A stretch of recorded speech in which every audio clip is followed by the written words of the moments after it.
All right, so I'm sure you've heard by now, because the whole world's heard by now, Joe Biden has been diagnosed with aggressive cancer that has metastasized into his bones. So let's call it for what it is. It's a terminal diagnosis. It's terminal cancer. The chance of him living a year is not great. They're going to tell you all sorts of things, but isn't it convenient that just in time to stave off all the conversations about the Robert Hur recording that has just been released, where Joe Biden doesn't know when he was vice president, doesn't know when his son Bo died, doesn't know when Donald Trump was elected president. Yes, celebrated cartoonist Scott Adam revealed that he has the same prostate cancer as Joe. I have the same cancer that Joe has. I also have prostate cancer that has also spread to my bones. My life expectancy is maybe the summer. I watched this video a fair time, yeah, to actually hear him say this. When you see this whole situation, like people are getting up reacting to this is as a result of what came out from Joe's doctor. Yes. Some of you have already guessed, so this won't surprise you at all. But I have the same cancer that Joe Biden has. So I also have prostate cancer that has also spread to my bones. But I've had it longer than he's had it. Well, longer than he's admitted having it. So my life expectancy is maybe the summer. I expect to be checking out from this domain sometime this summer. Now, Terminal diagnosis. It's terminal cancer. The chance of him living a year is not great. They're going to tell you all sorts of things, but isn't it convenient that just in time to stave off all the conversations about the Robert Hur recording that has just been released, where Joe Biden doesn't know when he was vice president, doesn't know when his son Bo died, doesn't know when Donald Trump was elected president, it is completely obvious that everything we said for years and years about Joe Biden is exactly true. He had no ability to run this country, which is why we had the auto pen. So just in time for that, we get this terminal diagnosis of cancer. You can't pick on a guy who's got cancer. Look, when I talk about Joe Biden I'm not taking shots at Joe Biden. I'm taking shots at everybody around him, Jen Psaki and all the people that protected Joe Biden. I'm talking about little Chuck Todd. I'm talking about Jake Tapper. I'm talking about all the dishonest sons of his in the media and all the lying holes around him in the White House. I'm not taking a shot at Joe Biden. I feel sorry for the man. Nobody wants to face a cancer diagnosis. But one more thing about that. Didn't he just have a complete physical last year? Didn't they check his PSA numbers just last year? And yet somehow, within 1 year, it's gone from aggressive into his bones, metastasized. I think they may have known this as well. Terminal cancer for Joe Biden, that's what I'm going to call it. Just in time to get the conversation away from the fact that he was in no condition to run the country for 4 years, period, paragraph.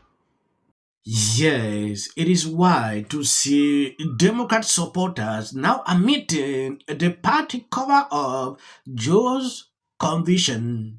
It was obvious to anyone actually watching him. I did a couple of videos about this whole situation. News came out like Joe was not okay. Nobody was accepting. It came out yesterday that he was diagnosed with cancer, aggressive one for that matter. When I look at the whole situation and the reactions I'm seeing on social media, mixed reactions. Some people say Joe was sick all throughout. Anybody who cares about this country and about just the dynamics of power, this is the emperor's new clothes playing itself out in real time. Everybody knew, but everyone was afraid to say, except for David Axelrod for 2 years, that something was wrong here. And so, I was shocked. I love Joe Biden. I don't like him. I love him. I got a chance to work with him when I was a part of the Obama administration and loved him more every day. I was shocked to see his condition when he came out, and so was the world.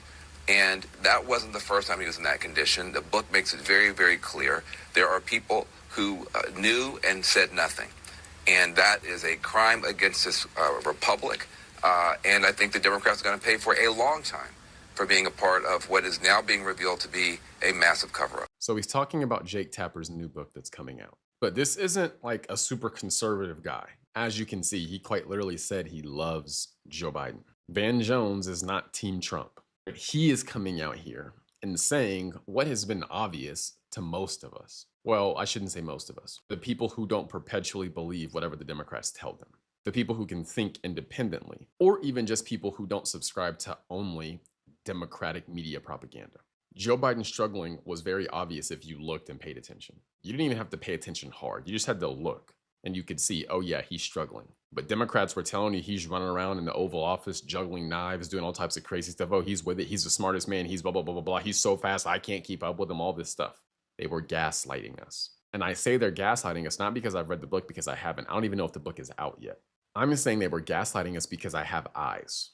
I could see the man struggle to talk. I could see the man struggle to walk. I could see the man fall down multiple times, unnecessarily. I could see how he was stiff and could barely move. I could see how he has this confused, dazed look whenever he was places. And Democrats would look you square in the face and tell you, no, nothing is wrong. I actually might buy this book. I'm going to be curious to see. But to me, it's another sign. These people are not honest. These people do not care about what's best for the American people. These people care about winning. I think they care about a couple of things. I think they care about virtue signaling moral superiority. I think they care about feeling morally superior. And I think they care about winning. And I think they care more about those things than they care about actually doing good, actually helping people. And I think it's becoming more and more obvious if you pay attention. But I do think it's good that this is coming back to light and that it's getting attention. So yeah, we'll see how this plays out. Should be interesting. Yes. Do you know what actually get me irritated when I see these people talking like this? The mainstream media knew everything, but they continue to push the narrative like Joe was okay.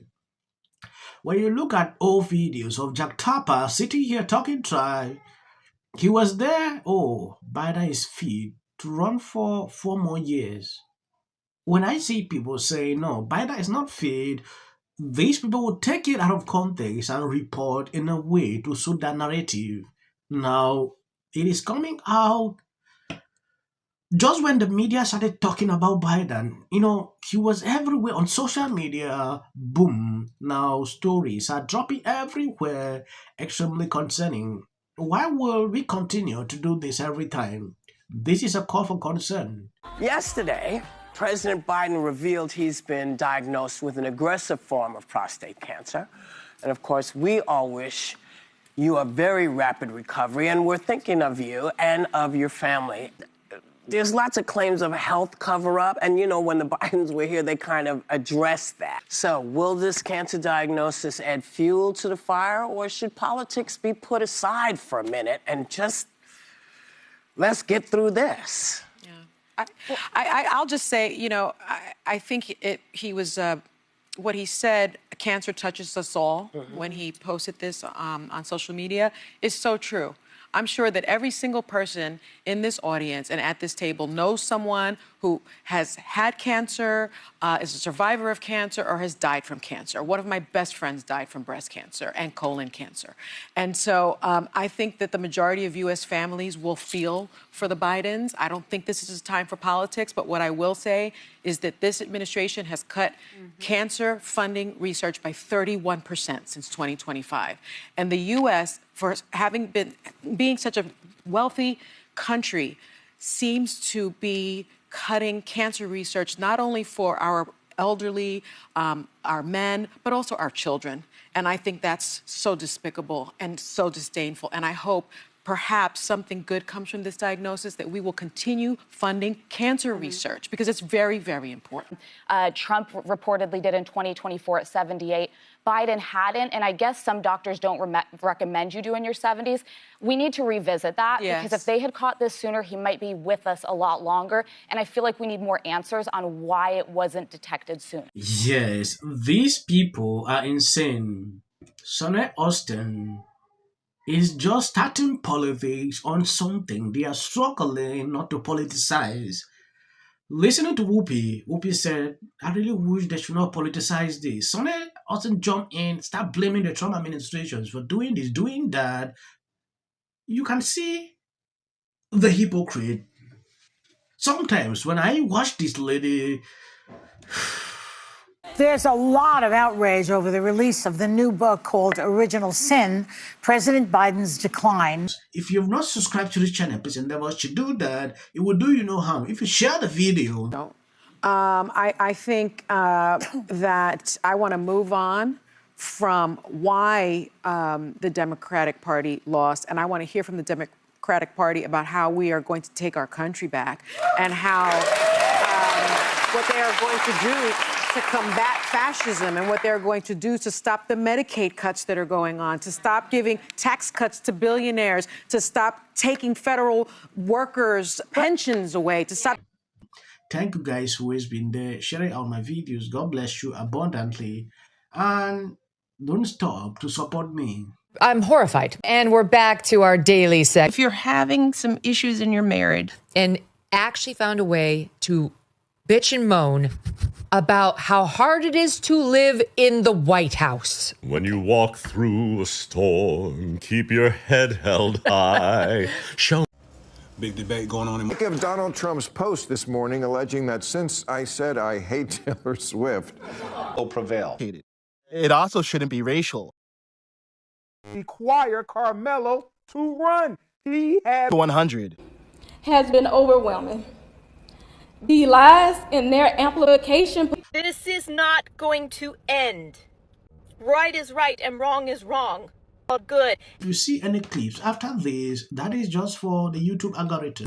What if he says self-defense? There's no self-defense. The kids in here and resolve this issue is called conflict resolution. Again, the evidence is still coming in. This is definitely a self-defense case because it always is one until you look at the facts of the case and compare the two. You have to compare who was the initial aggressor. Bedroom, because she's fearful of what might happen to her. Followers for anything. And then the Registration Act is talking about this man, Killmonger. My summary of the first 100 days is that if film and TV productions continue to first term, and you will be very. Once again, the field was littered with Wintour does every year. This Carmelo Anthony case. Live in the White House. Many people like a little unhinged drunk. And black people don't want to live around ratchet black. The country is broken, and it cannot be reconciled anymore.